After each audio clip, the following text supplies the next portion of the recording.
வாழ்க வையகம், வாழ்க வளமுடன். அன்பே சிவம். இந்த உலகம் நல்லாதான் போயிட்டு இருக்கு. ஆனா ஒரு சிலருக்கு மட்டும் ஏன் துக்கமா இருக்குது? என்ன காரணம்? அவங்களுடைய ஆழ்மன பதிவுகள் தான். ஒரு சிலருக்கு மட்டும் சந்தோஷமா இருக்குது. ஏன்? அவங்க அதெல்லாம் யாரோ ஒரு குரு கிட்ட சேர்ந்து அதை சரி பண்ணினாங்க. இன்கம்ப்ளீஷன்ல இருந்து கம்ப்ளீஷனா மாறிடுச்சு. எப்படி அது? அது ஏற்கனவே இருக்கிற பதிவினங்கள் மேல. இப்போ இந்த பாட்டில் நிறைய தண்ணி, கால்வாசி தான் தண்ணி இருக்கு. இந்த தண்ணி மேல இது அழுக்கு தண்ணி. இந்த அழுக்கு தண்ணி மேல நீ நல்ல தண்ணி ஊத்தினாலும் அழுக்கு தண்ணியா தான் மாறும். ஸோ இது அழுக்கு தண்ணி மேல நல்ல தண்ணி ஊத்தி ஊத்தி ஊத்தி ஊத்தி ஊத்தி ஊத்தி ஃபுல்லாகி வழிஞ்சிக்கினே இருந்ததுன்னா ஒரு நாள் இந்த பாட்டிலுக்குள்ள எல்லா தண்ணியும் நல்ல தண்ணியா மாறும். நீ ஊத்த ஊத்த ஊத்த ஊத்த தான் கெட்டதும் நல்லதா மாறி வழிஞ்சி ஒரு நாள் நல்ல தண்ணியா மாறும். அது போலதான் கெட்ட பதிவினங்கள் உள்ள இருக்கும்போது அது அப்படியே இருக்கட்டும். நல்ல பதிவினங்கள் மேல மேல மேல மேல போட்டு இருந்தேன்னா இந்த நல்ல பதிவுகள் போய் அந்த கெட்ட பதிவுகளை அழிச்சிடும். கெட்ட பதிவுகளை அழிச்ச பிறகு பூரா இருக்கிறது பூரா நல்ல பதிவினங்கள் தான். அப்போ எப்படின்னா உங்க பார்வையில எது நடந்தாலும் யார் என்ன பண்ணாலும் அது நல்லதுக்கு தான், அது நல்லது தான், அதான் அவங்களுக்கு தெரிஞ்சது பண்றாங்க. அது கெட்டதா தெரியாது.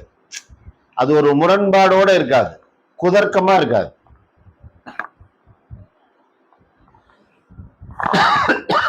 அது உங்க கண் பார்வைக்கு எப்படி தெரியும்னா முழுமையா தெரியும். ஏன்னா முழுமைத்தன்மையிலிருந்து நோக்கும் போது முழுமையாதான் தெரியும், குறைத்தன்மையிலிருந்து நோக்கும் போது குறையாதான் தெரியும். அப்போ முழுமைத்தன்மையிலிருந்து எதை நாம் செய்தாலோ அது முழுமைத்தன்மையாக தான் தெரியும். குறைத்தன்மையிலிருந்து எதை நாம் செய்தோம் என்றாலும் அது குறையாக தான் தெரியும். இப்போ முழுசா மாறணும்னா வெளி உலகம் மாறாது. உன்னுடைய உள் உலகத்திலிருந்து தான் நீ மாற்றத்தை கொண்டு வரணும். உன் உள் உலகத்திலிருந்து நீ மாற்றத்தை கொண்டு வர வர வர வர வர வெளி உலகம் உன் கண்ணுக்கு புதுசா தெரியும். இதுக்கு கொஞ்சம் காலம் ஆகும். ஒண்ணுமில்லை, ஒரு சாதாரண ஒரு தவ யோகி ஞானம் பண்றாருனாவே சுமார் 18 வருஷம் ஆகும்.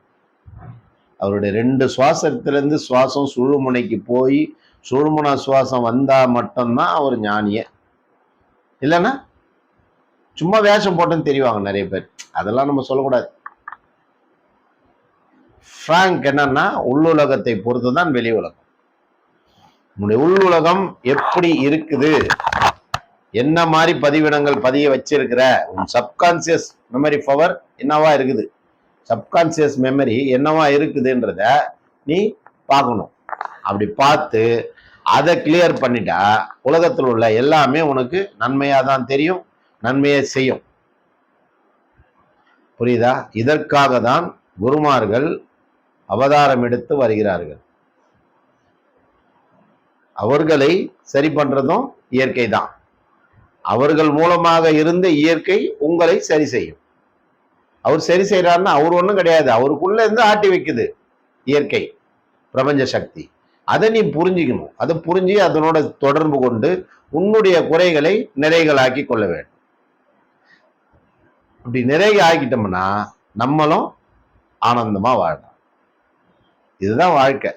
யதார்த்தமா தான் வாழ்க்கை, யதார்த்தமா தான் இருக்குது எல்லாமே. எங்கேயும் ஒளிவு மறைவே இல்லை, எல்லாம் யதார்த்தமா தான் இருக்குது. நீ அந்த யதார்த்தத்தை புரிந்து கொள்ள வேண்டிய விஷயம்தான் உனக்கு தேவை. புரிதல் தான் தேவை.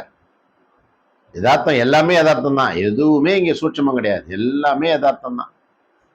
நீ எந்த விதத்துல அதை புரிஞ்சு கொள்றாயோ அந்த விதத்துல அது உனக்கு புரிதலாகும். அவ்வளவுதான், வேற எதுவும் கிடையாது.